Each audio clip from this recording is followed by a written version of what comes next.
Hello, everyone, and welcome to the latest edition of the Crown Report. My name is Brittany. It is on March 25th, 2025, and there's so much royal news going on. We just had the breaking announcement that King Charles and Queen Camilla will not be meeting with Pope Francis during their tour next month. But we also have a very interesting story here out of Sweden. And I feel like for some reason, just it kind of came together just as Meghan was launching her shop. We have Princess Madeleine with a new business endeavor. I think this is the first one she's ever done. And I think this offers some very interesting comparisons and some very interesting discussions on how do royals and business mix, because we have this sort of future going on right now where a lot of the minor royals who might have titles are going to be sort of out in the workforce. So they will be connected to the crown, but they won't have an official royal role. How do they navigate that? I think there's some really interesting things that I gleaned from how Sweden has done it, that I think the other royal families have done it. We've seen some royals be very successful here, but not a ton. But I think the Harry and Meghan situation, Princess Martha Louise, Prince Laurent, there have been a lot of, let's say, troubles in various aspects. And so I think this is something all the royal families really need to be aware of. And I have sort of 5 things I think are key when establishing a royal's professional endeavor. So we will get into a bit of that. We also have Prince William in Estonia. And I know some people have asked regarding what are sort of the implications, because obviously of what is going on with Ukraine and Russia and the tensions that are going on within this region of the world. What does that really mean? And then we also have as well Princess Beatrice talking about her premature birth of her daughter Athena, and sort of what they found out, how they navigated this and everything, and sort of the challenges of having a unknown situation. So we will explore a bit of that as well. We also have a interesting bit here in Spain regarding Princess Leonor and her being in Chile, and she should be, I think, expected in New York City on June 5th. So that should be very exciting. We also have a bit of update on what all the happenings with Marius, because he has jumped ship, at least for the moment, to another country and has dyed his hair. So yes, always interesting to see what is going on with that sort of crazy situation there in Norway. We also have some more, let's say, debt issues for Princess Martha Louise and her husband post wedding, again showing the problems of business royals and business and marriage. And then we also have some tensions, it seemed like, for the state visit to Kenya. So, guys, we are going to get into all of this craziness. But like I said, we are going to start today talking about royals and business, and particularly Madeleine, because this whole situation in Sweden, I think, is exactly how royals should do it when it comes to announcing and sharing a business venture and how it should go forwards. Because this is so important, because a royal's like relationship with their family. Here's the thing. Some people criticize a lot of royals. Oh, you're using your royal title and connection. It's like, but what else can she do? She was born literally the daughter of a king. She was Princess Madeleine of Sweden. She still is that. And so how have you, she can't totally avoid that.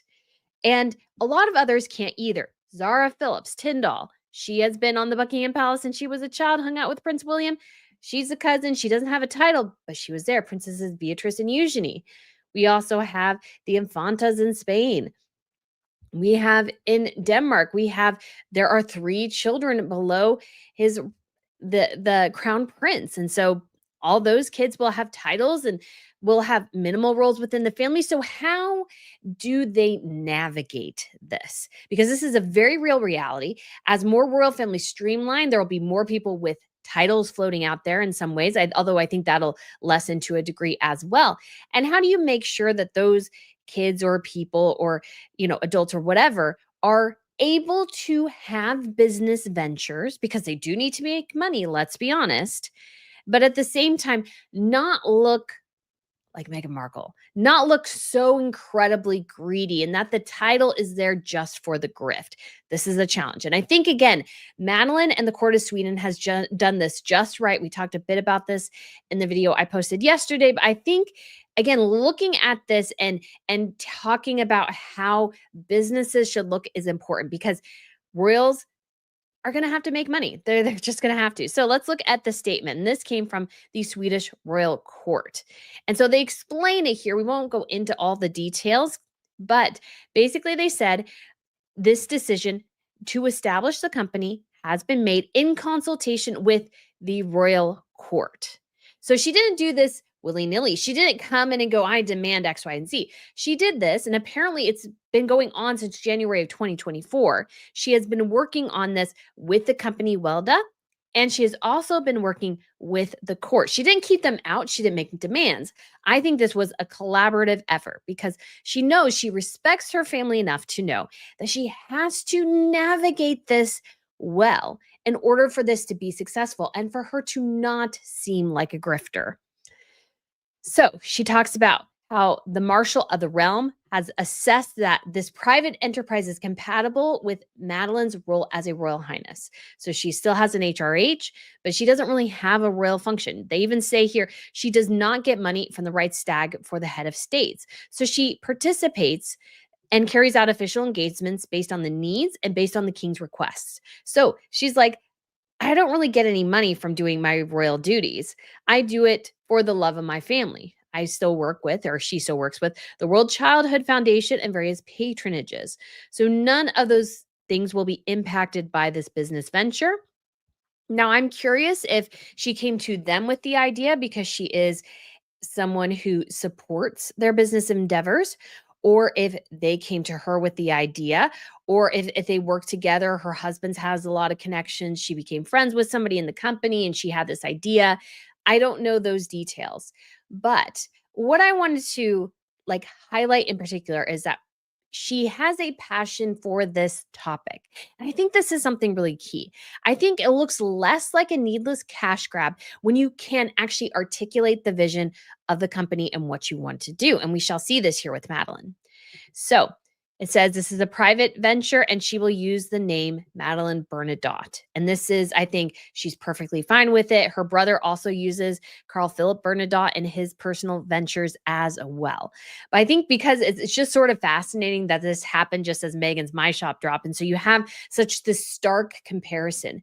Meghan is literally putting products out there that she uses for people to buy so she can make money, so she can continue to live in her $15 million mansion. Whereas Madeleine has a vision.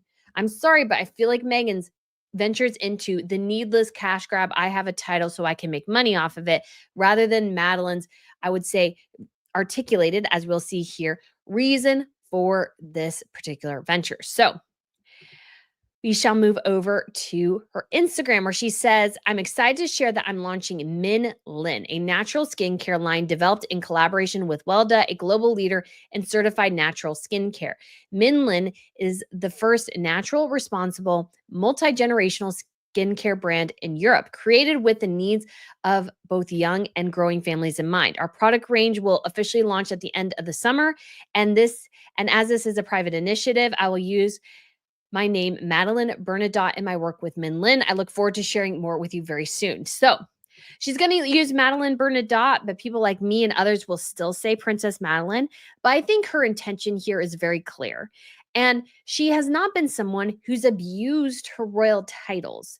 So when she lived in Florida, if you weren't aware, she lived there from 2018 to 2024. And she did engagements on behalf of Sweden, but very sparingly, every couple of months. And she would do it on behalf of the Swedish government. So she was a princess of Sweden living in Florida rather than seeing herself as a princess of Florida. Very different here, very stark difference. And so to me, given her past behavior, you can see this as a passion project more than just going, I need money. Her husband's a finance guy. They have a decent amount of money. They have like a $7 million house in Florida. So it's not like they're hurting for cash. And she, I'm sure, has inheritances and various things.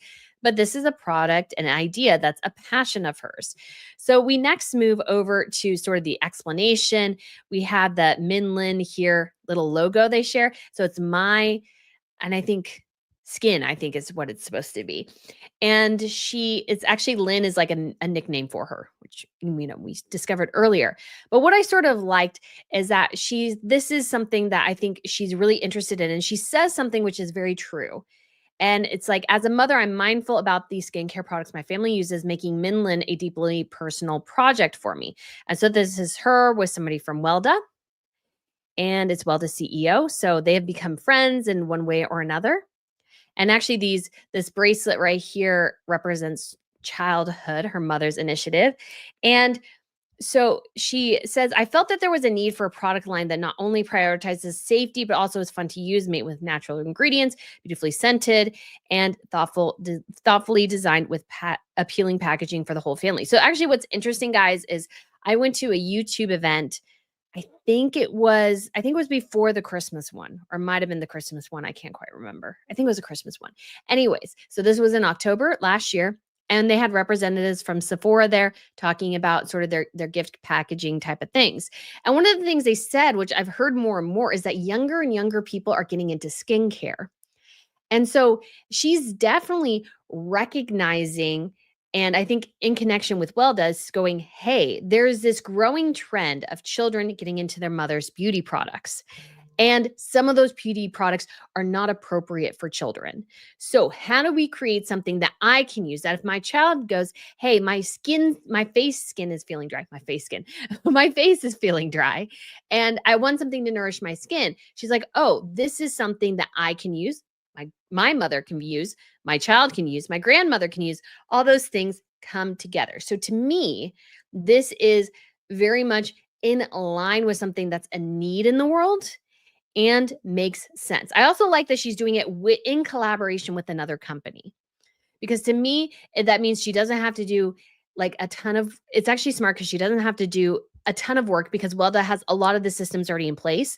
They have ability to test things and everything. I think actually when it comes to Megan, I think it's actually a huge risk for her to start entirely with her own stuff. I think it would have been smarter for her to collaborate with a brand and then create something together and then launch it, because now she has the entire burden if something goes wrong. She doesn't have the benefit of people who are in that industry to go, hey, those things don't sell. And so I think Madeleine here is with a perfect partner for this. And I think this will be really, really successful. And I think it's a passion for her. And I think that's sort of one of the keys here is you need to have a passion. One of the things I've noticed with Megan is she can't articulate why she's doing any of this. It just seems to be, I need money and I need more money. The Telegraph said today she wants to be a billionaire. But I think there should be a reason for the business, not just to make money. Because when you're a royal, you have that natural connection. You either have a title, you have the family ties, what have you. So you need to actually have a passion and connection to the business you're trying to join or run or what have you. And so for Madeleine, skincare is obviously a passion. And so she can connect with the brand where that's also actually their business. And it seems like a well-considered plan, not just a cash grab. They've been working on this. It'll be close to 2 years of working on the product before they launch it in September. It'll be available in Germany, Switzerland, Austria, and Sweden. So those were the 4 countries where they'll begin this in. And so this is long thought out. It's obviously well considered. It's not a random business venture, because that's, I think, where things get tricky, is that if something seems really, really random, it's like all of a sudden somebody's selling X and you're like, but why? And the thing is, because of the royal connection, if they're just grabbing onto a random thing to sell, that increasingly looks like, oh, I have a royal title, ergo I can sell X, ergo I'll help whatever company sell X. So that is critical, I think. That's really, really critical. I will also talk about who I think is a positive example here is Zara Phillips Tyndall.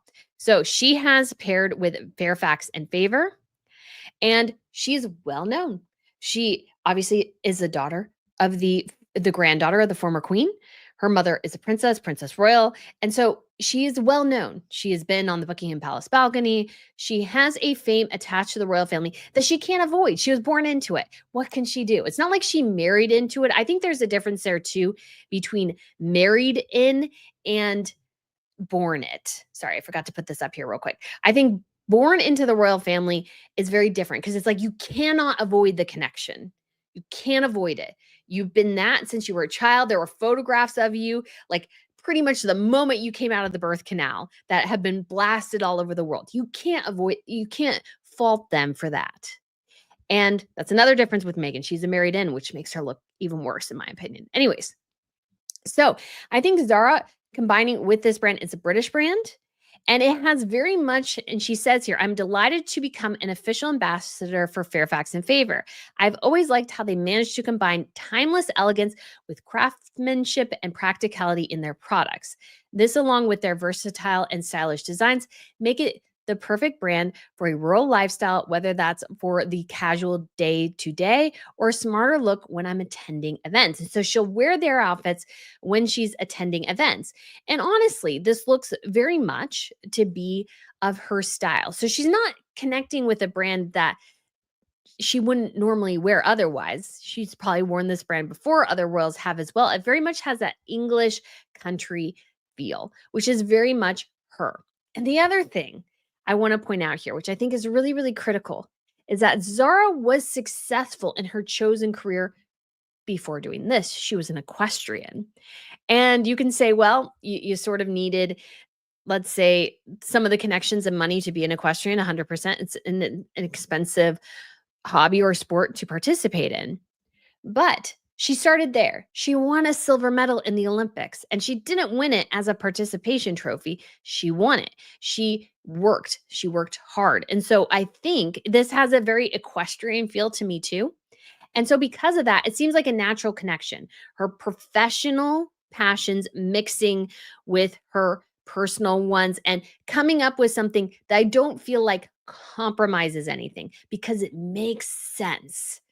It makes sense. She respects the monarchy. This is not, again, a needless cash grab. If she did, let's say, a company entirely different, I don't know what the antithesis of country and sporting things. Oh, Carol says Rolex is also a supporter for Zara. So that's something as well. And again, that makes sense.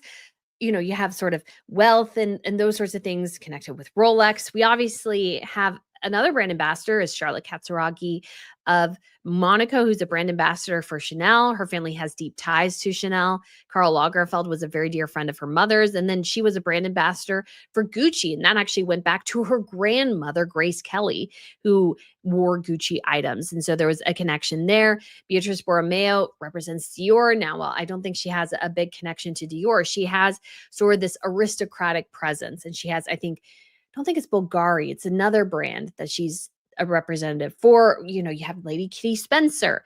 She obviously is well known because of her aunt. She can't avoid that. She was born into it.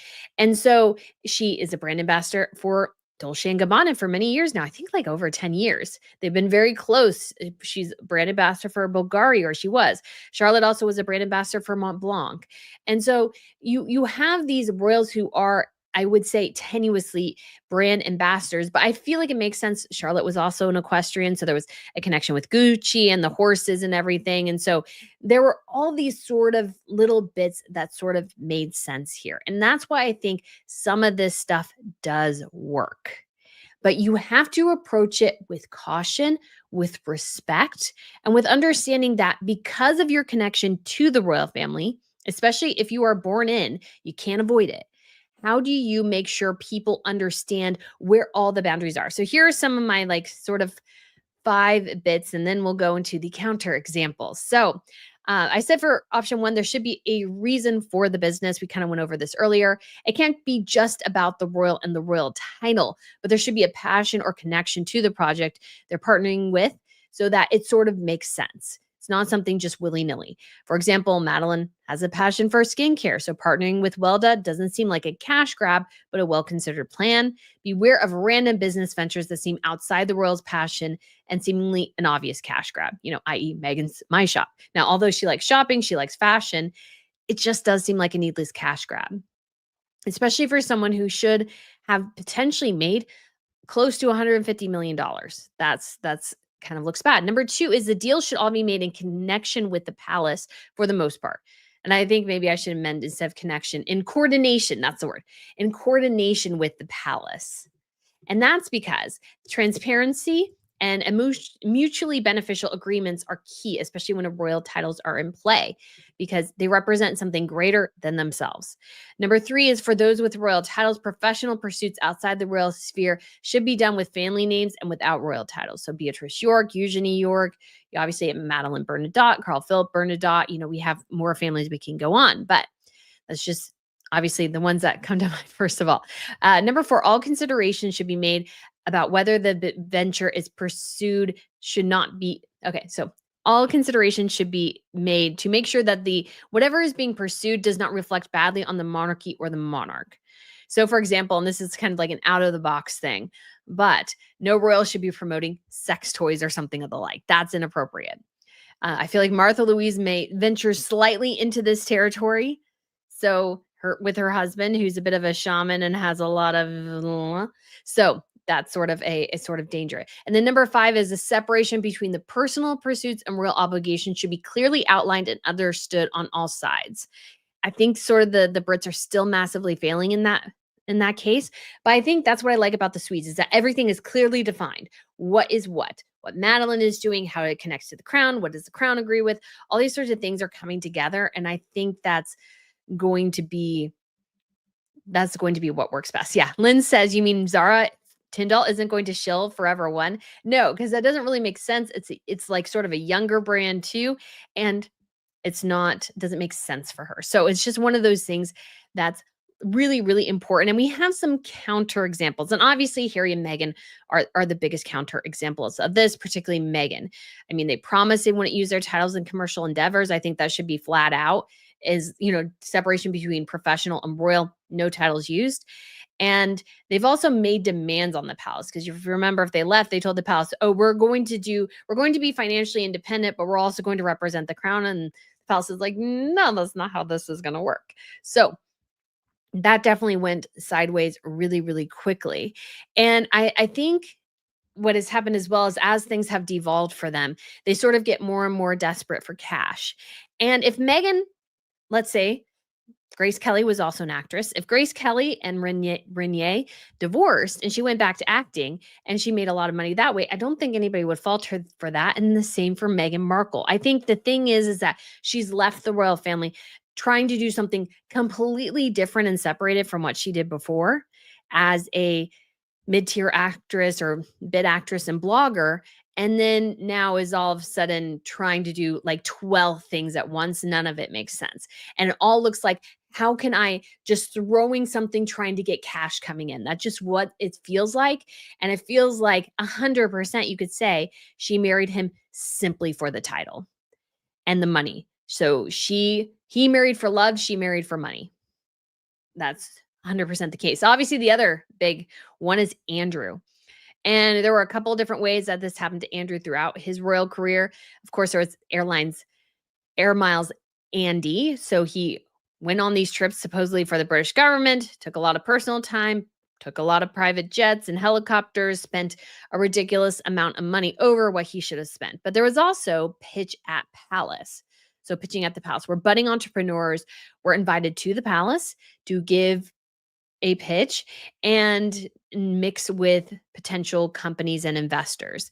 And apparently, according to one person, at least what happened is that in order to participate, you had to sign some sort of contract, or this contract happened if a pitch was successful between an entrepreneur and an investor. And buried in that contract, it said that if you got an investment at Pitch at Palace, then 2% of your company would be given for zero cash to Pitch at Palace Global Limited. So Prince Andrew would automatically own 2% of your company if you had signed the contract and gotten a deal through Pitch at Palace. That's obviously a cash grab. There's no reason for that. Like, he's hosting it at the palace and he's facilitating the event. He shouldn't really be making money off of it. And that's exactly what he was doing. And that's so, so incredibly dangerous and fraught in so many different things. So that's another example. But we also have Martha Louise and her shaman husband, Durek Verrett. Oh, they are so fun. They are so fun. So guys, let's see. I'm trying to switch over here to one of the stories because this is something that's happened again. They recently did some sort of video sharing about how they saw love or something, but there's a new development in the debt scandal the two have when it comes to their wedding. Revealed Princess Martha Louise still hasn't settled her score almost 7 months after the wedding. Also filmed this series apparently for Netflix, and must be Netflix in Norway. And so this is them at the wedding. And so he's just sort of, in my personal opinion, guys, he's just a little bit of a skeevy character. He like, and why I mentioned sex toys and relationships to them is that he's like part of his shaman treatments sometimes involve sex. And so it's like, okie dokie, that's just really creepy. And then he's now married into the Norwegian monarchy, and she's been told that she shouldn't use her royal title, yet she kind of continues to try to do that. She actually had to give up any royal roles because of him and their marriage. And they were going to do this sort of seminar called The Princess and the Shaman. And so that was obviously really skeeved people out as well. But they've been attempting to make money, but they haven't settled their debts. And so a lot of people are, so in the wake of their adventure days in Western Norway, there's unpaid invoices totaling 1 million kroner. I don't know how much that is in USD. But so they've done this wedding. They allegedly paid for it themselves. They sort of got sponsorships and stuff, and then it sort of went sideways. I forgot to mention as well when it comes to the Brits is Peter Phillips. So Peter Phillips got sort of kind of caught twice, maybe really overly playing on his royal connections, or 2 or 3 times actually. So one was his wedding to Autumn Phillips. They did not tell the Queen or the rest of the royals or Catherine or Chelsea Davy, who were both attending this wedding, that the pictures were going to be sold to Hello Magazine. They did not know that when they went there. And so that ended up being a huge scandal. Then there's also, I think he was capitalizing off his royal connections while he was working in Hong Kong or something like that. And then the third is there was some sort of block party connected to the Queen's Diamond Jubilee, I believe it was. And there was some feeling as well that he kind of got unnecessary, let's say, benefits from his company or a company he was associated with hosting that. So it's not just, Harry and Meghan and Andrew. I think Peter has been sort of an outlier as well. There's also Prince Laurent of Belgium, who's kind of, they call him, I think, the cursed prince. He has a lot of scandals. And so he says that he was under investigation for fraud and extortion by the Libyan government after a 2008 reforestation project went south. And then Infanta Cristina, her husband, ended up in jail for misappropriating business funds. And so obviously it wasn't her exactly, but she was actually hauled into court to give testimony about this. And it was a big deal. So this is not an isolated incident. This is a pretty common problem at this point. And the big question is, how do royal families manage it? Because I think they have to. And then this is sort of a generational switch that's happened because they're sort of streamlining and more minor royals are kind of getting kicked to the curb, is how do they raise the kids well enough to know that, hey, you have a royal title in this connection, but how do you manage this so you don't look like you're just capitalizing off your family? That's the big thing. And I got a couple of people saying, for when it comes to Norwegian krona, 1 million is about 95,000. So they still owe almost 100 grand, Martha Louise and Direct Verrett. Will they pay? I don't know. They're still talking about how you can tell the greatest love story. So sound familiar, right? Right.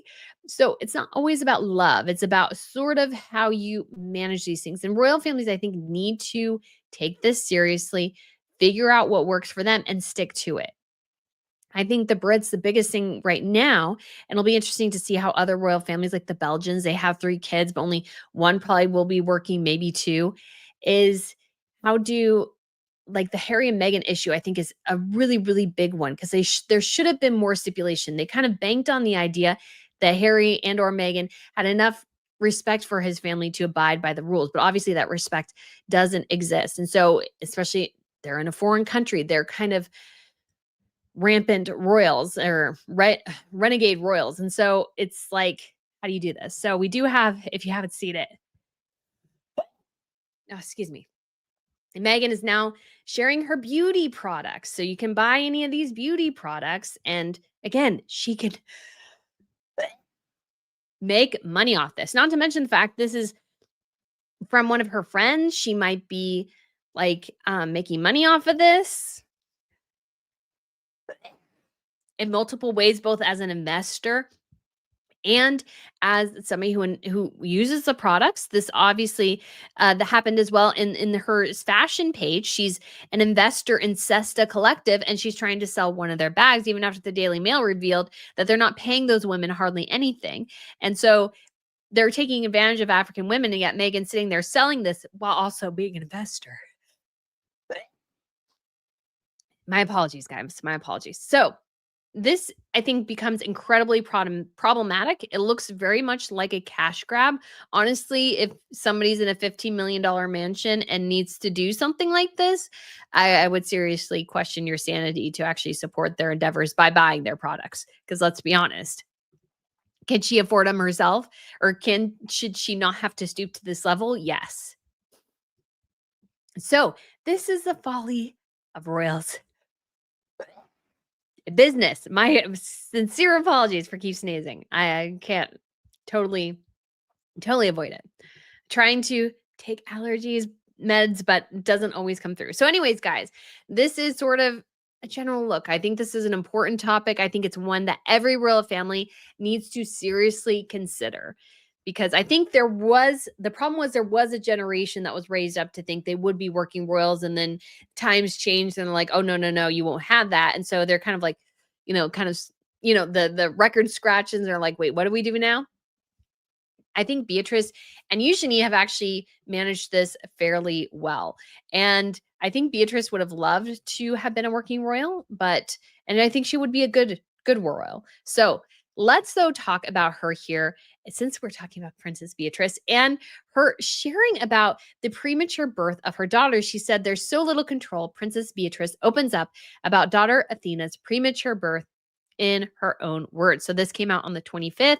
There she is with her little baby girl.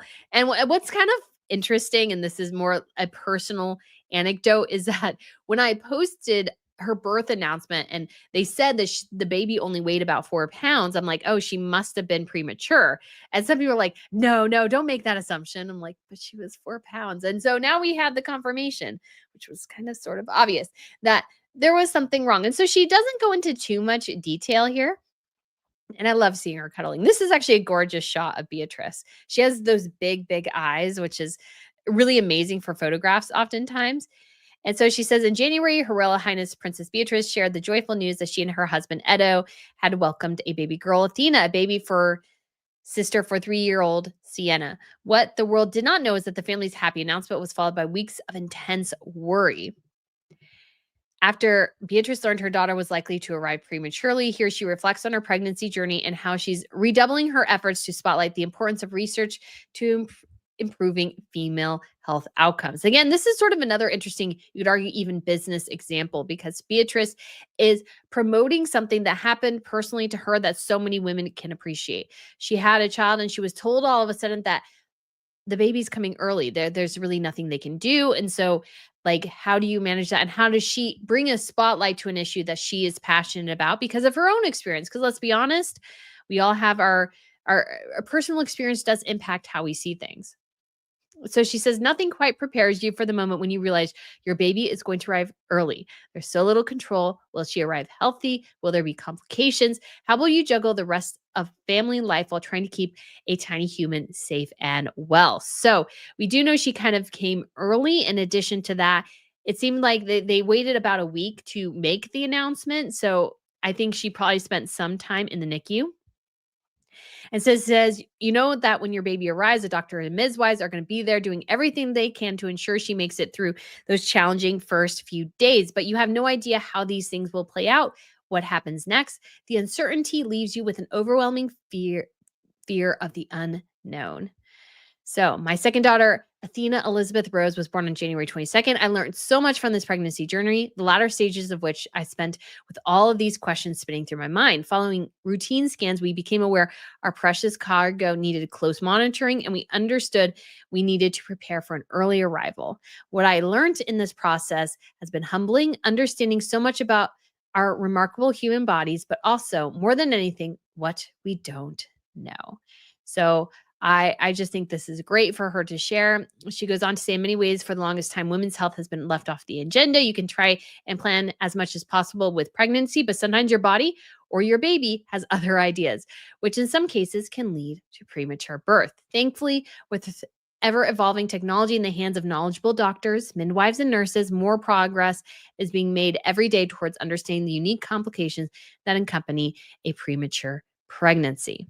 So, I think this is a great story. We also have Edo there with his little girl, which is awesome. They have two now. He also has a son from a previous relationship, and she has become partners with a new foundation. So here's Beatrice as well. She's actually wearing an Amelia Wickstead dress. That's the same style as Catherine wore to the Queen's Jubilee there. And she was wearing hers, though, in blue. So very, very sweet here. She's with her friend Alice Leonor Leland, and she is now a patron of Born. So it is a organization that is focused on premature births and what that means for ladies. So I think this is a great endeavor. I love how she promoted this. I think it's great that she promoted it like sort of pre-Mother's Day rather than on Mother's Day, is that for some women can be quite, kind of a challenging time. So I think this is great. I'm so excited for her that she was able to share this journey. I think this is great for royals to do. So glad her and Athena are doing much better. Bravo. So I'm very excited for her. So grateful that she is doing and so well, and looking forward to seeing baby Athena out at events maybe soon. I know there's been a couple of, kind of questioning what sort of things mean for the future in terms of like Eugenie has brought her kids to event. Beatrice's kids are a little younger. She doesn't show their faces on social media. I'm not really a fan of that tactic in some ways, because if you're going to like the show them, don't show them debate, I find a little tedious sometimes. So anyways, let's go ahead and talk about Prince William over there in Estonia. So this was sort of, I think it was the BBC, that sort of made the implications as William is sticking it to Vladimir Putin. That's not what he's doing. But at the same time, this is sort of a very critical, you could say, geopolitical issue that is actually impacting a lot of European royals, which is the threat of Russia. This is something where in the Scandinavian countries in particular, I know specifically for Sweden, Norway, and Denmark, they all have sort of readiness programs. Sweden has I think a partial conscription service. Norway has something similar, although it's actually like sort of a big deal if you become and get to work as a member of the military for a period of time. That's sort of a big deal in Norway, like a very positive thing for your resume. So this is sort of a big deal. This is something that's been like a threat to these Scandinavian countries. It's why they have these much more rigorous conscription services and everything than most of the rest of Europe, is because of the threat of Russia. So acting like William's like the only royal that's going there and sticking it to Putin is just not the case. However, this is a show of support. That is what this is. And they share a little bit, the palace does, about this. So here's William on a tank here. He was in Estonia, and I think it's further down here because there was some interesting things about what his representative said about why he was there and what he in particular is doing. So he met with some kids as well. And there was a friendship bracelet somebody gave him, which he really, really liked, and said that Charlotte would probably poach. So here is the bit of from his spokesperson about the itinerary and how he was able to show his support. So he's showing support for Estonia, the people of Ukraine, and the British troops. So he says this involved William showing support to Estonia as it manages its proximity to Russia while hosting NATO troops and welcoming Ukrainian refugees. His support for the Mercurian Regiment, which is embarking on a NATO training exercises in the country, and he's colonel in chief of, I believe, and his ongoing support for Ukraine. It says both the Prince and the Princess of Wales has been strong supporters of the Ukrainian community since the conflict began. So this is, I would say, a pretty big tour for William in a couple ways. Although I will say there was a bit in there where it talked about, and they said this before, I think for the big gathering for the 75th anniversary of the landings at D-Day, or 80th anniversary, the landings at D-Day. And they said, oh, William is showing that he's a statesman. I'm like, and they're saying this again. It's like, if you had to say he's a statesman, that kind of almost implies that he's not a statesman. If you have to say it, it's just kind of one of those communications types things that I think they should sort of avoid. And I think he is really, really like trying to walk this careful line, because obviously he's not there to antagonize Vladimir Putin. That's not why he's there. But he is there to represent his people. He is there to represent sort of the broader European community, because very much the threat of Russia, it's a large country, it's a nuclear country, and a lot of Europe is much smaller. Now, altogether, they compromise probably maybe a greater force, because a lot of Russia is sparsely inhabited. It's close to Europe. It's very inhabited. Once you get out more towards Siberia and some of the tundra areas, more towards Mongolia and Kazakhstan, you're looking at less populations in general. But I think there is obviously a very big situation where there's sort of a huge gap, and there's a huge concern. There's constantly thinking about what this means. Obviously, the United States has been a little inconsistent on its side as well in particular situations. And so everybody's sort of trying to figure out where things lie. And that's sort of kind of what happens in the United States when a president changes. You result in sort of big global shifts in a lot of ways. And so I think that's what we are really, really thinking here and seeing, is this sort of shift, trying to reorient and trying to figure out. But William, I swear he was going to, it was just when he was going to go to Italy. I swear there was talk of this trip last year. I could be mistaken though. But we do know that this was 6 months in the making. So this wasn't a last minute plan. This was something very well considered, and the implications of the country and everything like that. And so they were wanting to figure out how to do this well, how to represent him well, and really, really how to get this situation and these tensions and show a united Europe. That's what I feel like we're really seeing from a lot of European countries and allies and everything, is sort of this idea of a united Europe against Russia. So William is definitely playing into that, not too into that, but he's definitely obviously playing his role, because the British monarchy has a lot of power wherever they go. So the influence of the son of the king is not something to be taken lightly. And so I think it's great that William went. It would be great. I'm sure Catherine would have loved to gone too, but we haven't seen her leave the country yet. Although she did say last week that she was hoping to maybe make it to Australia with the kids this year. I'm really, really hoping that will be the case, or maybe early next year, something to that effect. So I thought that was really interesting to see William participate in sort of this new chapter of his role as he continues to grow as a statesman. Although I really feel like the Kensington Palace team, please stop saying that he's now looking like a statesman or he's doing something as a statesman. If you have to say it, that means that he's not otherwise. So I would just stop saying it. Just stop saying it.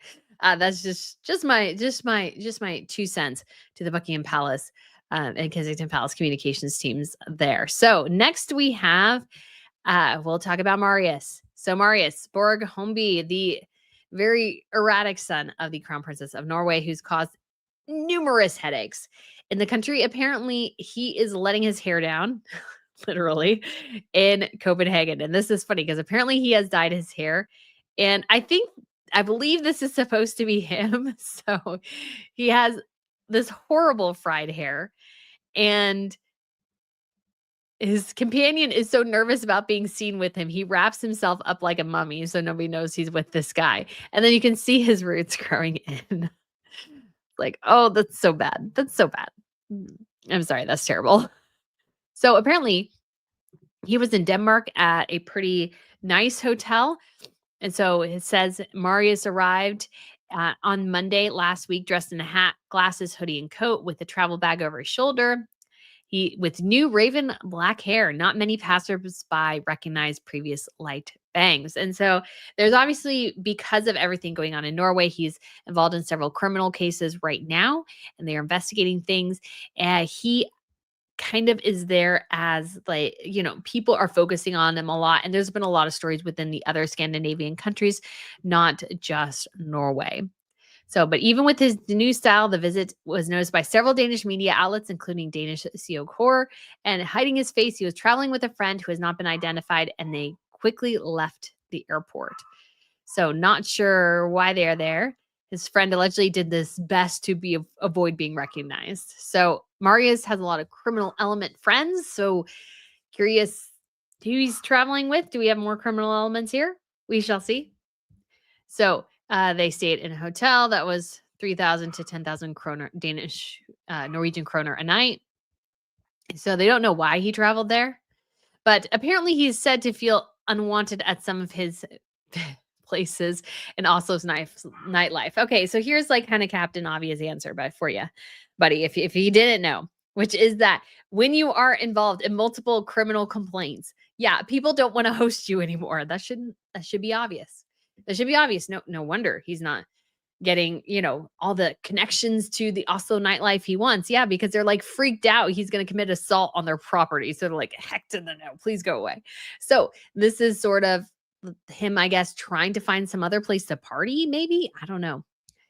So according to what they've learned, Marius has been reportedly denied entry to the jet set favorite Michael's at Frogner in Oslo.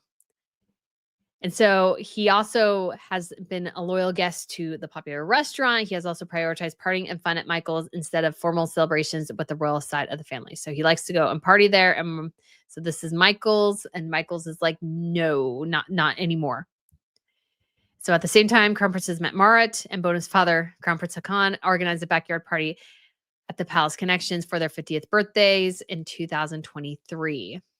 So a number of photos appeared on social media of Marius at a James Bond party at Michael's. So he didn't go to his parents' party, but he went to a Bond-themed party. So, and there's also, we also do know because of Crown Princess Marit's health with chronic pulmonary fibrosis, she did pull out of a book fair event in Germany. I think it was Leipzig. Yeah. And so I'm not going to try to pronounce it again. So anyways, she did have to pull out of that for health reasons. And I felt like because of all this is her right here, because of all the challenges surrounding Marius, this is her other son, Serve Magnus, that she was sort of working harder because she was always kind of known for not being a super hard worker, but she started doing more and more events to counter the bad press. Obviously, she was getting as the mother of Marius. So this happened in later August, I think August, it might have been even August 31st. And then he was arrested, her son Marius, in early August 4th, I believe. And then she is also, many have wondered if she is the one who ejected his SIM card from his phone and took it to prevent the police from reviewing it. So that's a huge question.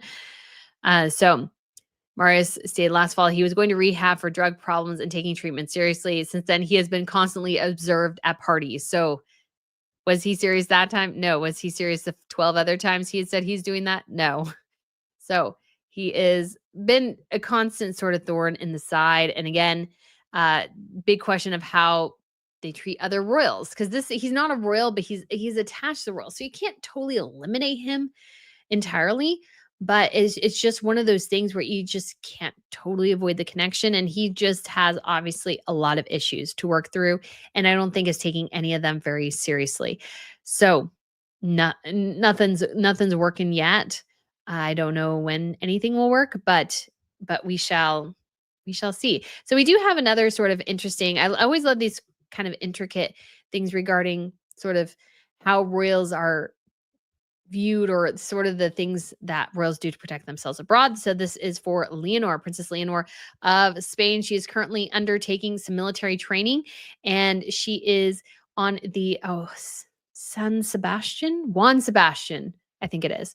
And so she and her crew had a stopover in Chile, and they went shopping at a mall in Buenos Aires with other cadets from her class. And an employee shared the images of the Princess of Asturias' appearance using the site's surveillance video. So I had actually seen this. There's a guy who commentates on royals, and particularly from Sweden or from Spain, although I haven't seen him very active on X recently. Maybe it was partly because of this, because he shared this, and then all of a sudden, that went away. So the actual palace actually lodged an official complaint. So according to Chilean law, like Spanish law, stipulates that surveillance video systems in public places must be secure and that images cannot be disseminated for commercial purposes, especially without authorization. So if they had, let's say, taken them with their phones, like a picture with their phone of her, that would have been fine, but the surveillance video is illegal. So the Spanish online newspaper Venitas clarified after questioning Casa Real that this measure does not target any media outlets per se. The aim is simply to counteract this type of practice and dissuade media outlets from using this type of graphic material.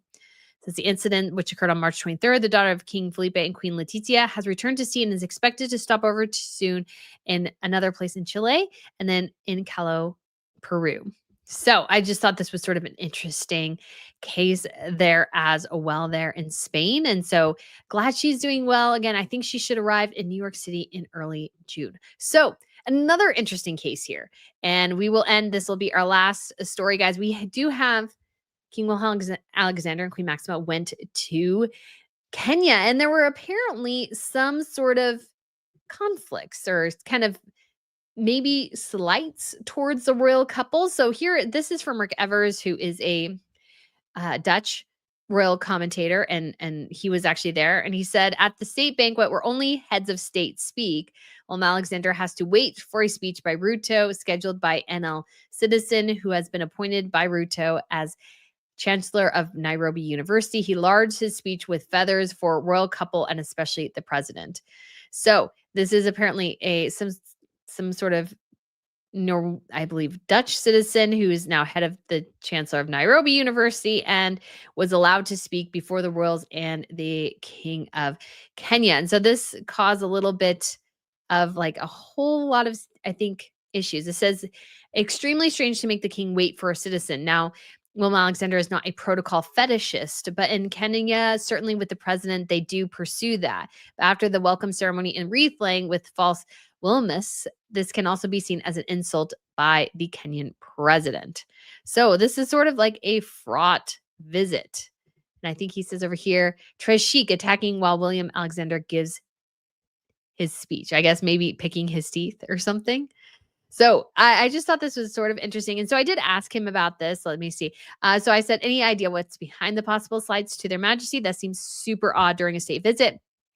Rick says could be just a lack of knowledge, lack of style, could be a cultural thing, could also be revenge for making headlines for teaching the president a lesson. So this was about a pretty big slapdown of some protests that the president of Kenya did. And so the Dutch king challenges Ruto on respect for rights and democracy. So he said, I got the impression Kenyans somehow heard a cannon salute would make it more posh. Usually you do this during a ride. Now the royal and presidential couple had to wait for ages during the welcome ceremony. It just felt strange. So I thought this was really interesting. And you guys can hear maybe some of the insult here because he's saying, I can't remember what he's saying here. He's saying, I've always dishonored. Tribute or affront. Fake Wilmus at Willem Alexander's wreath laying in Kenya. So this is, guys, a pretty bad rendition of the Dutch national anthem, which I've heard numerous times now watching royal coverage or being actually at royal events itself. So let's take a listen here real quick.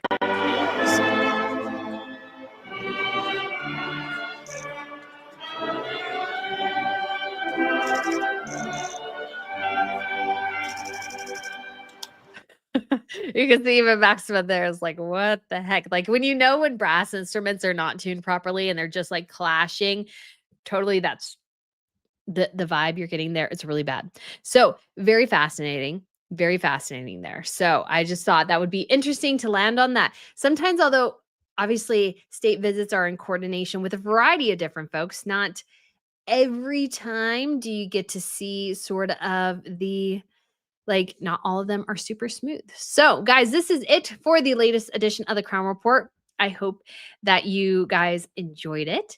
And so let's go ahead and check out some of the comments here. Betty says, please remember there is Finland between Sweden and Russia. They have a general conscription since World War II.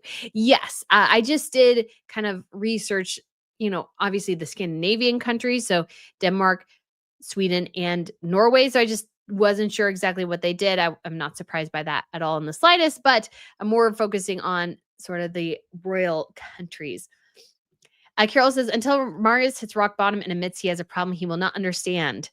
So very great perspective as always. Yes, I don't think he's hit rock bottom. And it's the sad thing is I don't think he's like his parents are really helping him hit that. You kind of need to hit that.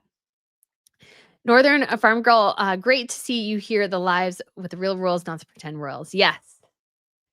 Susie says, I was full term and weighed 4 pounds. Wow. Usually just they say 7 pounds, 6 ounces is average. So that's right. Jenna's DC, right, Carol? But he was painted as an opportunist since Italians don't have an official monarchy anymore, and he had previous relationships before getting together. Like Meg had her chef. So I think a lot of people, there were some questions about Edo, Beatrice's husband, and his, maybe desire to profit off the crown. That was actually more of something William worried about with her previous boyfriend, Dave. Especially, he thought Dave was a little too into the royal stuff. And as soon as Dave and Beatrice broke up, he immediately got with another woman and married her and had a kid, almost immediately. So I do think what I've always liked about Edo and Beatrice, we don't know that much about Edo. He hasn't talked that much. But what I always loved about them is that they got married sort of still in the midst of COVID. I think it was even in 2020. They had a very small service. Your grandparents were able to attend before their deaths. And I love that because she prioritized a marriage over a wedding, because a wedding is a one single day event, but your marriage is forever. So is it not more important to have the marriage than it is to have the wedding? And I always appreciated it. I think that Beatrice went with that avenue because that, I think, and showed true love, that they weren't there. They didn't need the big party, because Princess Theodora of Greece, she got engaged pre-COVID. So she waited 5 years, pretty much, for 4 years technically. She got married last year to get married.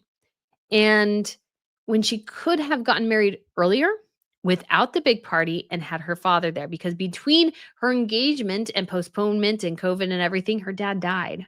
So at the end of the day, Beatrice, if she had waited until everything was done and all the protocols were over with, she would have lost both her grandparents. But instead, she's like, it was more important for me to be married than it was for me to have the big wedding, and her grandparents got to be there. So I've always admired her for that. L. Borea Cerix Jacqueline says, Welda is an anthroposophical brand and truly exceptional. I believe that it will be sold in Germany and Switzerland and the countries where Anthropostophy was born. So yeah, and Sweden and Austria are the other two. Wendy said, I wonder why she's so indulged this kid. Does she indulge the offers? They seem to have turned out very differently. So we don't know quite about the other kids yet. I think Ingrid Alexandra has a solid head on her shoulders. Not quite so sure about the son, but we shall see. Carol says, no drug rehab for Marius. He hasn't hit rock bottom. Yes. Jenna says, Edo was indeed portrayed as male Meghan initially. Separated, has a kid, opportunistic. Thankfully, it seems he has shaken off the comparison and been proven mostly wrong. Yes, they've actually known, Sarah has there's some sort of family connection. They've known each other for a really long time. This is not like a guy who randomly popped in her life. So, yeah. Carol says, does Marius not get how much trouble he is in? No, I don't think he really does. Wendy says, hiding in plain sight. Haha, he's really sowing his wild oats heavily. Seems so. Little Cat William says, William is a statement. The UK is still part of NATO, which is now united against Russia. Yes. I just don't think they need to say it oftentimes. He's acting like a statesman now. It's kind of like stating the obvious. If you need to state the obvious, the question is why. That's sort of my thought. So let's see here. Joss SW says, Edo was initially painted, Meghan Markle, but then seemed to prove them all wrong. What do you guys think? If only Meghan proved them wrong. No. And the thing about Edo too is that he has a really successful architecture design firm, I believe. And so the thing is, if you have something successful and you're not relying on the royal connections, then you can just continue to do that. And you'll still be successful because you are successful in that field. You're not using the connection to your wife or your husband or whatever to make the connections better. No, you are already there. That's what I think, again, Meghan failed at so miserably, is that she wasn't there. One Merciless Ming says, well, if your dad was buddies with Epstein, you have to protect your children, his children from trafficking. Yeah. Failsafe says, Brittany, I worked in dermatology, and I can tell you that Madeleine of Sweden has a corner on the market of a product that is needed, but that doesn't really exist yet. Yes, I think that's what's so fabulous, is that it's totally unique and interesting product. And that, again, is is the key here. What you look at again, I hate to make the comparison, but it's just hard not to because it's so there is Megan's offerings. She's offering very pedestrian products you can find anywhere and has yet to tell any of us how her products are really different. She has claimed that her raspberry spread is better because essentially my thought is that it doesn't have as much sugar in it. She claims that's what makes it better. I mean, honestly, she actually shared a picture today on Instagram, guys, of her preserve. And honestly, guys, it looks really gross to me. And this is just like my personal opinion, but she like showed a close up picture of her like dripping it in the bowl. And honestly, it looks kind of gross. And her hands are just not that flattering. I feel like I'm getting too close a picture of your hands here that I don't really need. And so I'm like, why are you yeah, that's not particularly attractive. Not to mention the fact there's no branding. There's still no branding. And so it's one of those things where this product exists in a myriad of different forms already. So what is different? Madeleine's difference is that she's recognizing this growing trend, which it is growing. I've seen the experts say, the people who are in this business, this is growing. So if she can figure out, and with Welda's help, how to create something where if her daughter reaches for her moisturizer, she's not putting something she shouldn't on her skin because she's 10, I think that's great. Cast Cow says Eugenie's kids will be broke. Having rich friends and starting charitable foundations does not earn money. Edo's first son with ex-wife is the heir. Eugenie's kids will need jobs. Of course they'll need jobs. They're not. Why would they not be having to make their own money? I'm confused. Susie D says Beatrice and Eugenie have got to back away from Megan. Okay, so Eugenie has always been a closer friend to Harry and Megan. Beatrice never was, guys. I don't know why people keep trying to make that comparison. It just doesn't exist. Lady Aviator says, I really dislike Beatrice and usually only show pictures of their kids from the back. What's the point? Never understood this approach. I don't really understand this either. I've said before, I watched somebody on social media. And what she does, which kind of drives me bonkers, is that she tells us a lot about her kids, but won't show their faces. And like, but we already know, we could probably find out a lot about your kids because they're constantly telling us a lot about them. Like, it's actually smart just to not tell it. So anyways, just saying that. Just saying that. Christian the First says Meghan Markle makes the Windsors look like a happy, stable couple. Yeah, they do. One merciless Ming says 6 allergies or pepper you said lunch. Definitely allergies. Definitely allergies. I'm trying to get more onto the Claritin system so I don't have to use, let's say, because they've said now that Benadryl can cause Alzheimer's or something. And I take Benadryl a lot before I go to sleep because I end up waking up with a stuffy nose. Yeah, Princess Goose. I use a couple of the products, but I would never use her affiliate links. Yeah, me too. I like. She actually has Welda on there, which is kind of funny. So I like to use the Lingerie sleep mask for my lips, but I've been using that for like ever. So yeah, and I'm like, but it's like you live in again, guys, I come back to she lives in a $15 million mansion. She should have $150+ million coming in through various deals. Why is she all of a sudden shilling her clothes for money and her makeup products for money? It's weird. Gretchen the First says The Princess and the Shaman sounds like a bad title for a movie. Yes. Yeah, it does. Wendy said, these people are embarrassing. They don't represent their families honorably. Yeah, I think that's the thing. Represent your family honorably, and you just won't come up with bad issues. Carol says Prince Andrew Lowney wants royal finances needs to be clarified. Example, royal rogues such as Andrew. Yeah. Like there needs to be something to help Andrew find real money because we have also this issue with one of the Pitch at Palace people was like a Chinese spy. It's like, oh my gosh. All right. Rid says Harry and Meghan continue to become more brazen with everything they do, especially the lying. Yeah. Kathy says, and Zara doesn't go around and court the press saying, I'm the daughter of Princess of Wales. I'm important. She doesn't name drop. She doesn't. And again, that's allowing your own successes to speak for themselves. You still get the feeling constantly that Harry and Meghan are going, well, my dad's king, so you should pay attention to me. It's like, no. You need to prove to me without your daddy why we should pay attention to you. Becky says, I think most brands saw how quickly Markle killed the brands she was wearing. The wedding was a major fail when it came to brand outings. Yeah, because I mean, just think about it.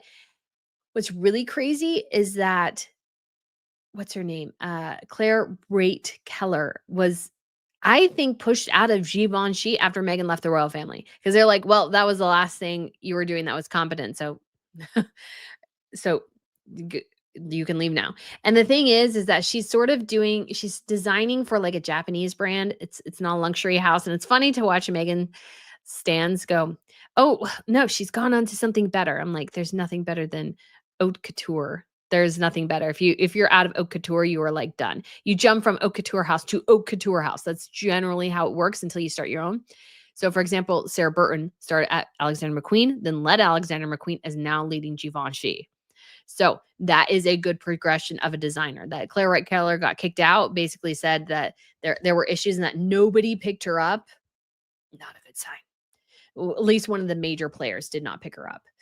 Not that this Japanese brand is bad, but it's just, yeah. Yeah. Carol says Charlotte and Gucci is a better partnership than Chanel. Yeah, I hate everything Chanel they put on. Charlotte, pretty much, I miss Gucci days. The Gucci days were better. Cute Ruth says, good evening from Germany. Guten Tag. Huge respect for Zara and Madeleine. They just do it with passion and it shows. Yes, I think with passion you want to have something, and I don't blame them. You want to have purpose in life. That's 100% a wonderful thing.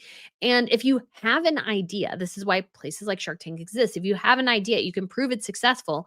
And like she's doing it right by having a company behind her, then I wish her all the best. I can't wait to try the products myself. So the next time I'm in Europe, I'll be in Europe that time of year, but I won't be in those countries most likely. So I'll be in France. I'll be in Luxembourg. Maybe I'll pop over to Germany if I can get it or something. That would be wonderful. So Carol says Mike Tyndall and Christopher O'Neill are successful and married in. Yes, I think successful and married in are good. NAA says, Brittany, you forget that if she did try to work with experienced people, she would not listen to their experiences. Very true. So Gretchen the First says, Megan tried to partner. Remember Flamenco Road? They obviously didn't want her. They didn't. She got, I guess, close to signing and didn't. So we have Gretchen also saying Madeleine is clear line between royal and commercial, just like Zara does. Don't see Zara merching at palace garden parties, unlike that other one wanted to. Yes. So she wears the brands that she is supporting, and they may show a picture, but they'll show a picture even if Catherine wears something sometimes. So MJ Clark says Madeleine has class. She does a lot of it. And she's also beautiful. Carol says Princess Madeleine and Prince Carl Philip, where they respect the monarchy and the Swedish government. Exactly. It just comes from respect. So NAA says, Brittany, you are not quite correct. Royal will not need to make money. Royal will need to earn for their living outside of the royal futures. Two very different meanings. Very true. It just says, hello, everyone. I'm watching on my break from work. Well, I hope you have a good day at work. Catherine says, all the years Princess Madeleine lived in the U.S., there were no look at me stunts. No. If she did something, it was very low key. Like we found out it because she posted it. The Swedish government, through the palace or whatever, posted it. So yeah. Gretchen said, Zara and Mike make millions. She doesn't have a need or seem to want a title and never has. Yeah. And we've been told now that Meghan apparently has wanted to be a billionaire. I'm like, well, not with a cake mix. You're probably not going to make that happen. All right. So we have Chantal says, good evening from the Netherlands. Good evening. Gretchen says, Zara's like Madeleine, takes no state money, but helps because she wants to serve, which I think is a beautiful thing. I wish, I love that William, I want them to do it this year too, had a cousin's garden party. I think that's fabulous. Do it again, please, William. Do it again. Invite all your cousins to go there and support. I think that was awesome. Catherine Parr says, Madeleine's brother, Carl Philip, has a long career as a designer for tableware. Shows that this can be done with class and success. Yes. And that, again, if you have a vision and you're able to articulate it, then you don't need to trade off the royalty in order to make it work. Tanya, hey Tanya. Hello, Brittany. I see what you're witnessing with Meghan and cannot help but think of the biblical concept of reaping and sowing. She and Harry are reaping the whirlwind. Yes. Yeah. And I don't think they'll have huge success. Gretchen the First says, Beatrice speaking about her daughter is another example of a royal platform used well. Yes, because you can't avoid it. Beatrice was born into it. She was stood on the steps of the hospital with her mother and people took pictures. Like her life has always been completely different. She cannot fully avoid it.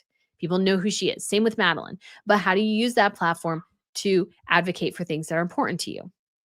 Gretchen the First says, I started to think Meghan wants to tick people off. I worry her behavior will escalate as she gets more desperate. I think she'll get more and more desperate. I think that's the unfortunate thing.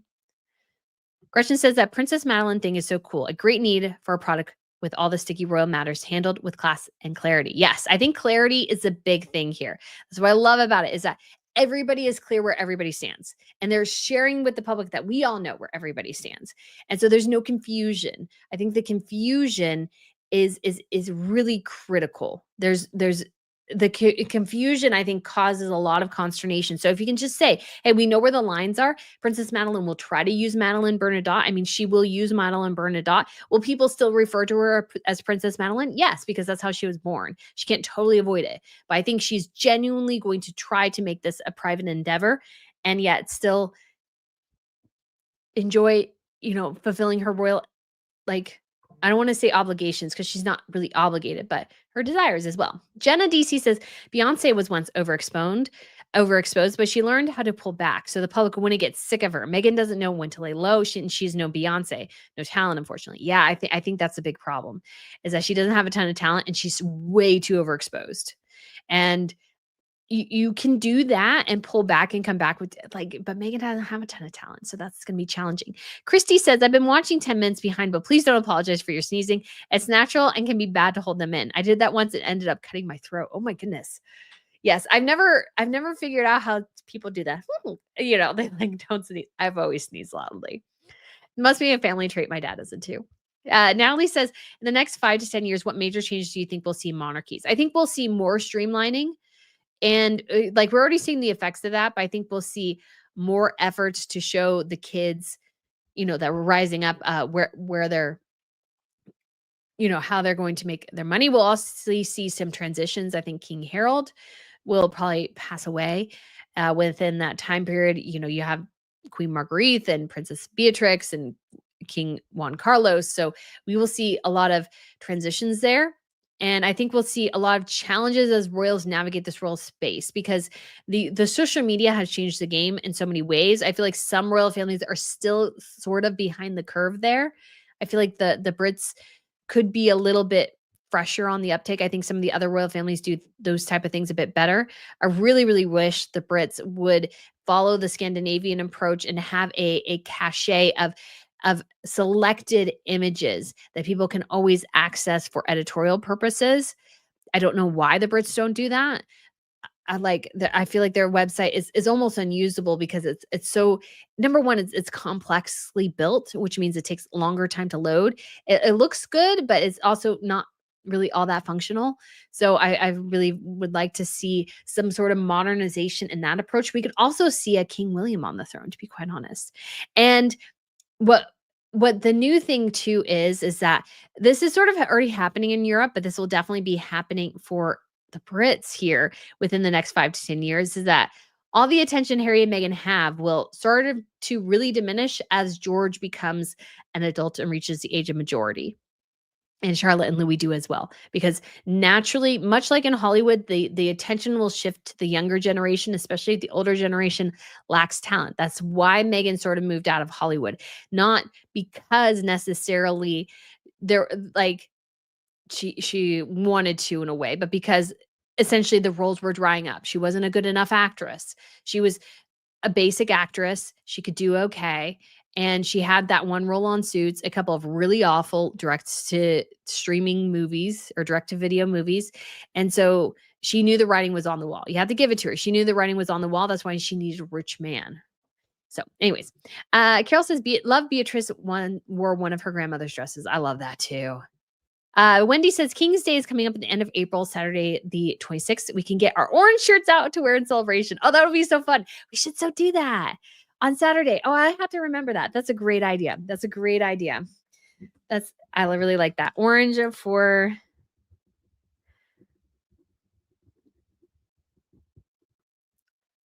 So that's awesome.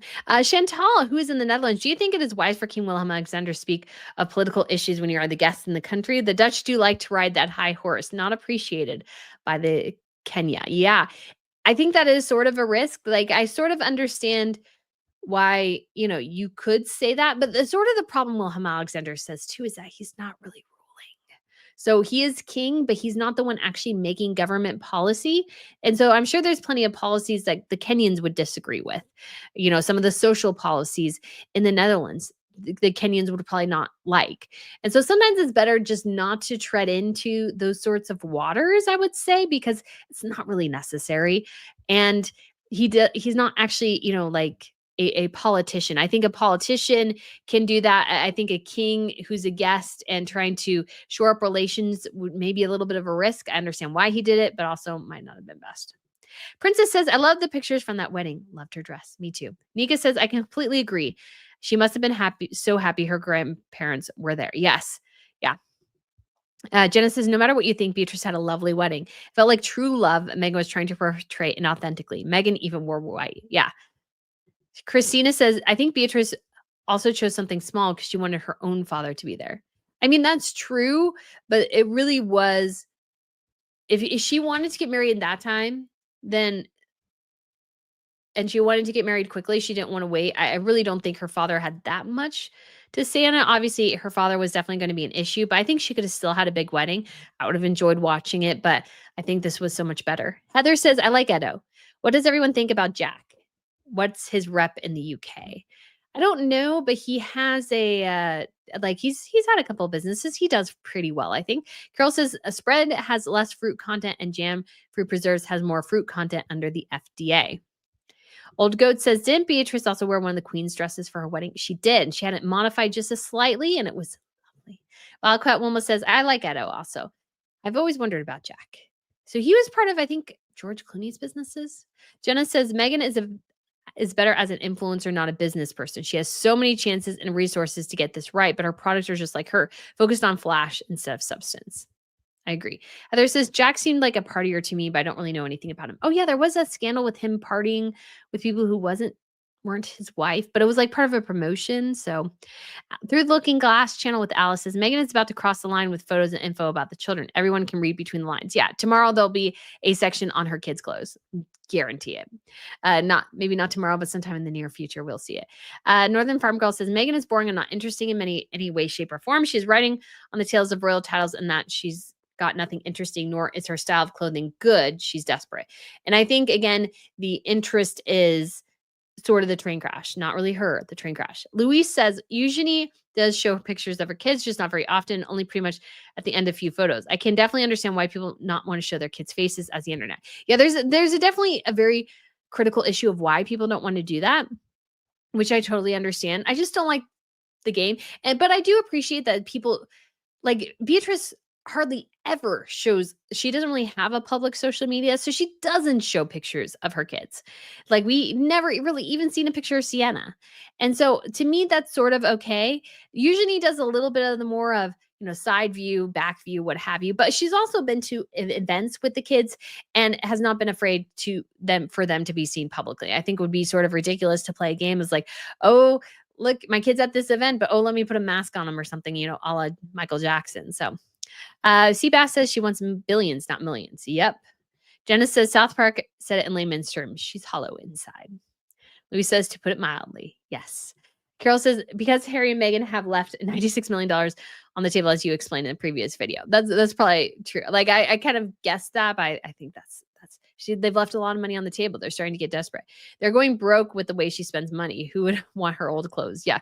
Upscale, gray, garbage sale. So it's not her old clothes. She's actually they're buying clothes from the website. So if you click the link, it puts a cookie in your system. So if you end up buying from that particular site or buy something later, she gets a percentage of that purchase. So that's sort of what you need to know on those things. So I have affiliate links I put up there too. So if you buy it through the link on my channel, I make a little bit of percentage of that. Now you could say, oh, that's terrible or whatever, but it is a way that people in this influencer space do make money. But for somebody like that, I do it. I could also apply for Shop My.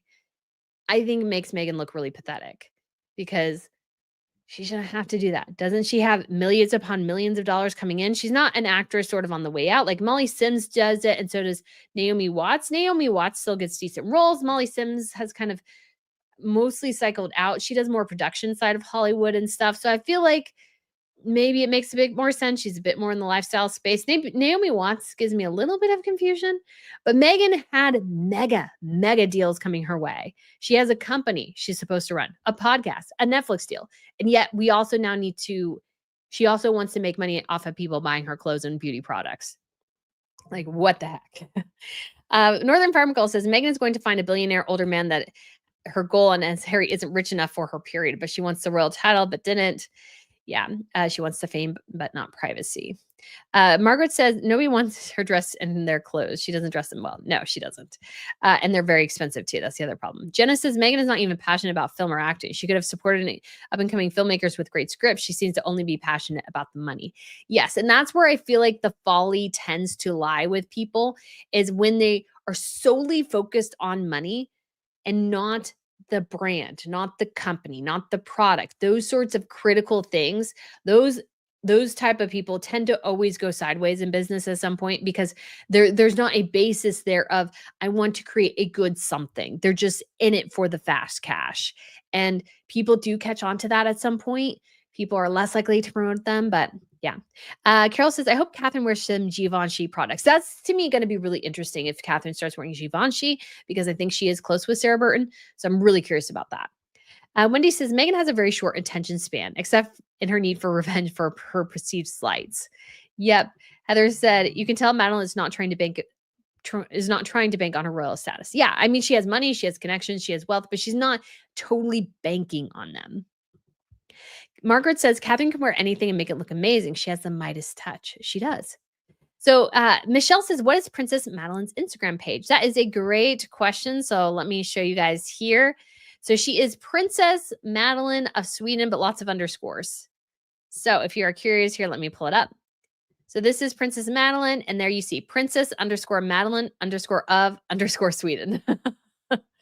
So this is actually, I think, quite an old picture there of her thumbnail image. That was, I think, before her marriage. And so she has, she often reports on the things she does. If her kids were at a royal event, something like that, she goes to the Nobels. So this is where she posts some pictures. There's her 2 daughters. There's their dog.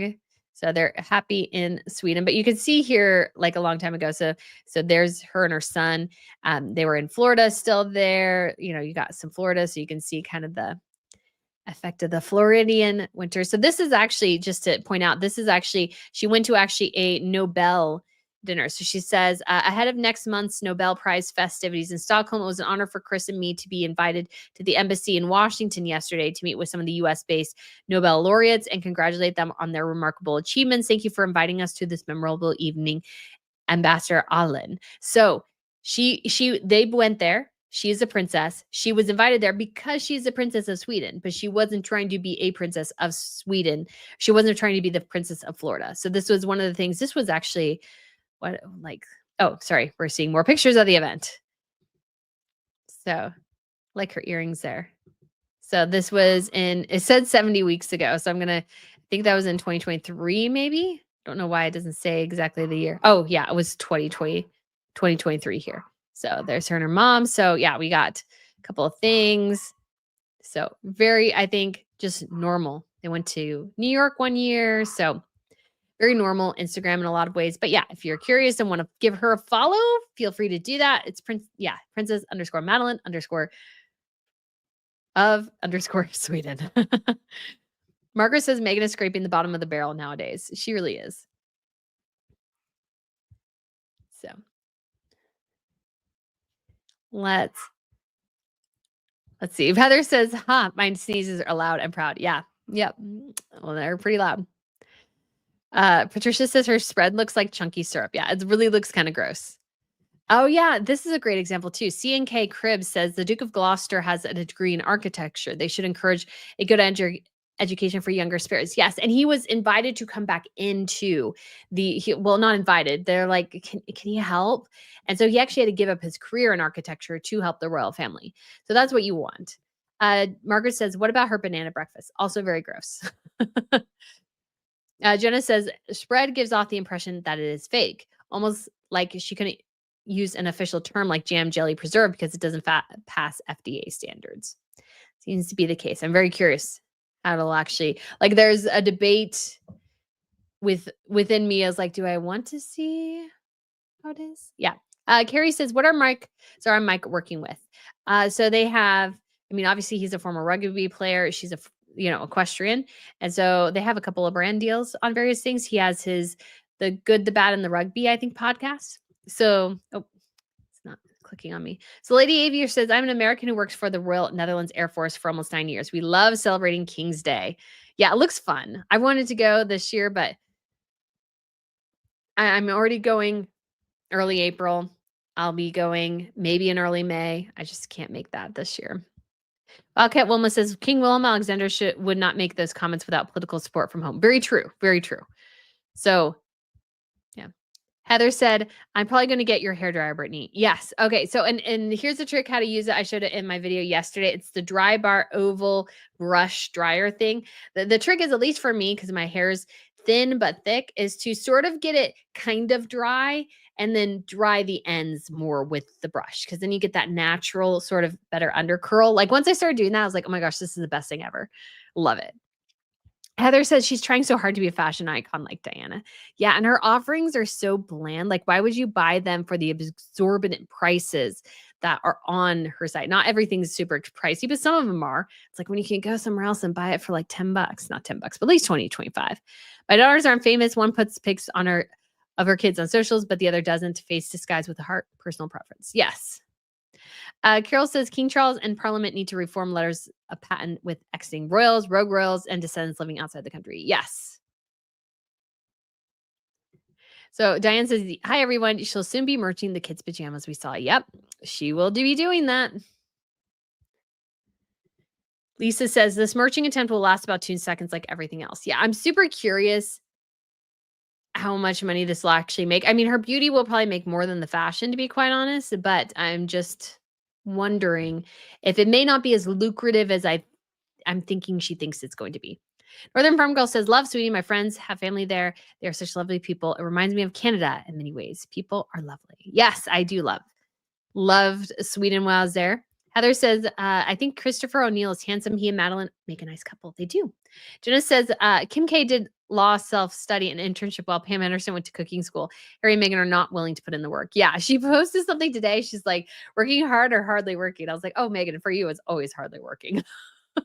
Because if you were not hardly working, you would have been successful. That's right. All right. Old Goat says, sorry, I have to leave. It was great to catch up on a live for once. I'm so glad. Through Looking Glass channel with Alice says, I do not dislike Charlotte or Louis, but if their children are prince and princess, it's the same thing as Harry's children being prince or princesses. So here's the thing. Here's sort of how I would suggest it. I don't think it's necessarily, they might be and change and voluntarily go, our kids won't be a prince and princess, which is fine. There's nothing wrong with that. They'll have a lord or lady title or something instead. But it's one of those things where I think they should have the right to, because the problem too is that Charlotte and Louis will be working. How many kids will George have? Will they need more working royals? It might be a good idea. Lisa H says bananas, twigs, and berries, just like Austin Powers talks about. Yeah, Coastal Angel says Meghan had Archie pose as George on William's leg. Very true. Heather said, thanks for the hair tips, Brittany. It really does work great. Really love it. Highly recommend.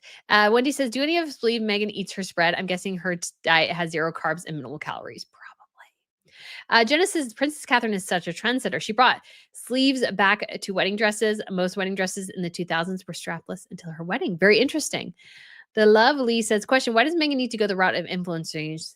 She's rich as all hell. She should be. The question that she does that by like going this route is many people are wondering, where the heck is your money? Why are you doing this? You should have a lot of money. Like, it was sort of really a stupid move. And I think she was frustrated that other people are making money and maybe not that much money. Maybe they're making more money on the dupes and the dupe linking and not her actual fashion. Because again, the ALC dress is still for sale in basically all sizes. So Northern Flower Girl says, I love all your products you use, Royal Necro, as I have most of all your makeup products except for the blow dryer brush curler. Need it soon. Thank you for showing me how to use yours. You are welcome. It's again, once I started using it, I was like, wow, this is so much better than curling under with the hair straightener and it stays for longer. I think I'm going to be kind of bummed though. I can't take it on my trip. Becky says, Prince William's kids should all be working royals. They slimmed it down way too much. Yes. Heather says, Prince and Edward and Sophie didn't get their kids Prince and Princess titles. They did not. It was a smart move. Seabass says, I'm going to walk into Netflix and demand The same thing they give Megan. I can do better job. And I bet you could too. Yeah, exactly. At this point, everybody's like, I should get a job with Netflix. I should get $100 million deal. I can do better than Meghan Markle. She is bad. Becky says George will need help. Prince William was supposed to have his brother by his side helping. With him gone, they can't go to as many engagements. Very true. Diane said, as soon as I saw her shop I knew we'd hear from Brittany. Yes. I'm like, what the heck? Joanna says, greetings from Germany, Deutschland. Lovely to have catched a live stream. Do you really think William will be king in the next years? I'm curious what he will change. I am like, I want to be surprised. I'm not making any assumptions about Charles and his health, but depending on his type of cancer, it could be quite a while. So yeah, we'll see. So Wendy said they blow a ton of money on senseless, over-exaggerated security. Yes, they do. Heather says, I heard a little ways back that Prince William was considering making Lady Louise a working royal, but then other reporters saying Sophie wouldn't allow it. I wonder if that is true. I wouldn't say that's true. Marjorie says, finally made alive. And we also have Daniela says, someone please look into are Harry and Meghan living in Tyler Palmer's mansion or not? If when did they move? Why wasn't the move spectacle like everything else they do? They moved years ago. They moved years ago now. So P Pacific says the most beautiful choke up moments during Princess Madeleine and Chris's royal wedding was when the song "The First Time I Ever Saw Your Face" was sung. Sniff, sniff. Yeah, he cried quite a lot. Like not a lot of people liked Chris. They thought he was a little grumpy, and he's still a little grumpy. I think he thinks this is the thing. Madeleine chose the perfect guy. He thinks the royal stuff is ridiculous, and that's what you need—a spouse who almost feels like he respects it enough to respect his wife, and that they do certain things, but he also thinks a lot of it is insane. I think, and so he just kind of does it begrudgingly. But like when he cried at their wedding, like quite a lot, people are like, oh. Through the Looking Glass channel with Alice, all of William's children should have titles, but only George's children should have titles after that. Yeah, we shall see. Heather says, oh, so romantic. Yes. Becky says, LOL, that makes him even more likable. It does. I think it makes him more likable that he just sits there and he's like, oh, the royal stuff. I'm like, good for you, buddy. Christina says, does Princess Madeleine's husband have a title? He does not. He declined a title and Swedish citizenship. Now, he might be getting it now, or he might be part of, I think he got German citizenship, so he might actually be technically in Sweden based on his connection to Germany. So I thought that was like really interesting that he's like, I just don't think he's interested in the royal hoopla. I think he thinks his wife is gorgeous, and she is. And she was obviously somebody like he fell in love with sort of randomly in New York. I bet you he had no clue who she was when he first met her. So I think that's sort of love. I think that's what you should try to find, is somebody who's not so attached to the trappings of royalty. I think that makes a good royal. Because yeah, you have to enjoy it. I think Queen Maxima does enjoy it. But you also get the sense is like it's not everything. Like I think her and William Alexander have a good relationship. And I think when you see Meghan, like you have to look at Harry go, dude, you are an absolute fool. She totally married you for the money, buddy. Like he fell into the worst trap I think people with extreme wealth and privilege always worry about, is that they're going to fall in love with somebody who's just in it for the money. And that's exactly what he did. Bass says, my husband cried. So we'll wrap it up here real quickly. And Northern Farm Girl says, RNN, thank you for the terrific live today. You work hard and you deserve to get away on your upcoming trip. You deserve all your success. Love you on Dan's show. Why, thank you. Seabass says he was happy, not sad. He was. He cried in happiness, guys, and like being overwhelmed by the beauty of his bride. Daniela said, you all keep saying that, but honestly, I don't think anything so something is buzzing, but it's still his home, but that's why he's connected to them. I don't know. We'll see. Seabass says, thank you, Heather. It was sweet. Costello says security. Yes, that's what's killing them. Heather says, my husband didn't cry. He just couldn't stop smiling. Oh, that's cute. Louise says, can we please stop talking about the children of George, Charlotte, and Louis might not have. Louis is not even 7 yet. It'll be years before they reach that type of thing. But this is the thing people talk about. They do. All right. So Sophie and Catherine weren't aristocrats and seen as outsiders. Meghan, as an American, was welcome too, but may have only royal families more wary of future outsiders. Yes, very true. Says, bye, all great community. And Daniela says, the moved world should have known they never moved out. All right. Maybe. Becky says, good one. Thank you for the live. So guys, we will end it there. Thank you so much for tuning in. I hope you really enjoyed it. Have a wonderful day, and I shall talk to you again very soon.